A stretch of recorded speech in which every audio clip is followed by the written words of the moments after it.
Hello guys, welcome to the YouTube channel of Gilbert Professional Classes.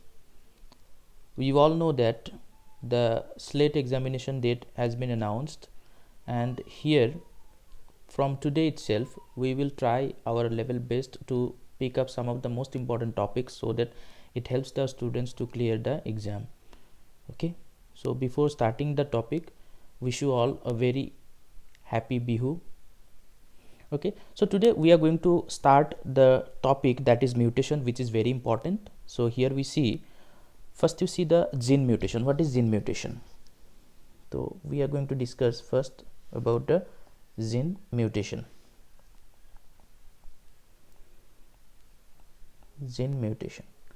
So if you consider mutation, any genetic change in the genetic material, it may be RNA, it may be DNA, that should be termed as mutation. So what is the definition? Any genetic change in the genetic material, any genetic change in the genetic material, that is mutation.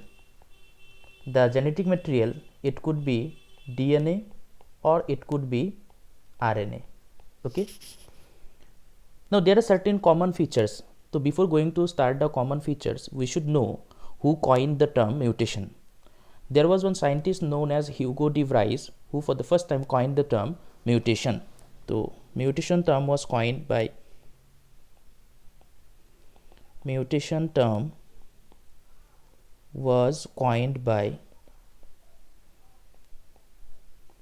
Hugo de Vries.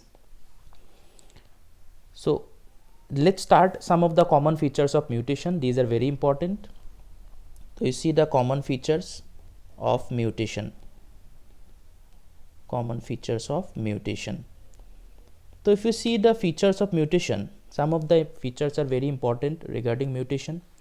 The first feature is mutation occurs at randomly. That means it is a random process. So it is a random process. There is no fixed timing, there is no fixed sex, there is no fixed age at which mutation occurs. So it occurs randomly. So it is a random process. Second feature, you see, mutation is non-directional process. It has no direction. It can give beneficial trait as well as it can give the harmful traits. It has no direction, so it can go either direction. So it is non-directional process. It is a non-directional process. Non-directional process. The next feature is mutation is a non-adaptive process. Okay, it is a random process, it is a sudden change, so that's why it can never be adaptive process. It is a non-adaptive process. It is a non-adaptive process. Non-adaptive process. If you consider mutation, most of the time it is harmful, although there are certain mutations due to which we may get some phenotypes, we may get some traits which are beneficial, but most of the time mutations give the harmful features or harmful effects. So mutations are mostly harmful. So they are mostly harmful, but not always. Sometimes they may be beneficial as well. Next, if you see mutation, most of the time mutations are recessive mutations. Mostly recessive mutations occur. Mostly recessive mutations occur.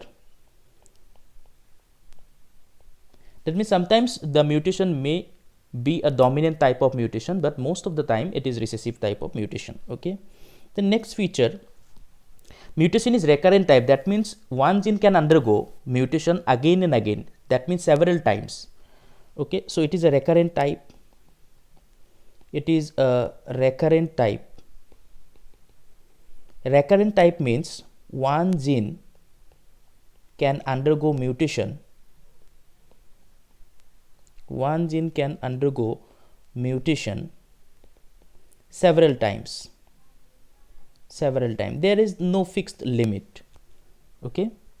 Then the next feature of mutation is it is an essential process. Although most of the time mutation is harmful, but there are some of the features of mutation due to which it is also an essential process. That's why sometimes it is said that mutation is a harmful, it is a necessary evil, it is a necessary evil. Okay, so it is essential process, it is an essential process. At some points it may give harmful effects, but at some other points it is essential. So that's why it is said that mutation is necessary evil. Now, why it is essential? What are the processes? What are the properties of mutation? Why we consider it as an essential process? We see there are three main reasons why mutation is essential. The first reason is it is the source of genetic variation. It is the source of genetic variation. It is the source of genetic variation. Second point, it is responsible for formation of alleles. It is responsible for formation of allele. What are alleles? So alleles are alternating forms of a gene. Suppose there is a gene T that is responsible for controlling the height of a plant. So this T may exist in two different forms. One is capital T form, other one is small t form. If this T in diploid condition capital T, that will give the tall character, tall phenotype. If this T is present in heterozygous condition like this, capital T small t, it will give again the tall character. And if it is present in small t form, then it is, that is homozygous recessive form, it will give the dwarf phenotype. So in this way we have seen that to control the height of a plant, there are two copies of the same gene exist. That is the T here, the gene is T, it has two copies, dominant copy is capital T and recessive copy is small t. So here dominant copy capital T and recessive copy small t, these are actually the alleles of this gene T. So the alleles are actually because of that, these are the actually the results of mutation. Due to mutation alleles are there, due to mutation the alternating forms of an allele are formed. This is the second important feature of mutation. Then the third feature of mutation, it is actually the raw material for evolution. Mutation is a very important raw material for evolution. So it is a raw material for evolution. It is a raw material for evolution. So in this video lecture, we have discussed what is mutation, what is the definition of mutation, and what are the common features. In our next video, we are going to discuss what are the different types of mutation and what are different mutagenic agents, how they cause mutation. Okay, thank you. Hope you like the video. If you like the video, please subscribe the channel.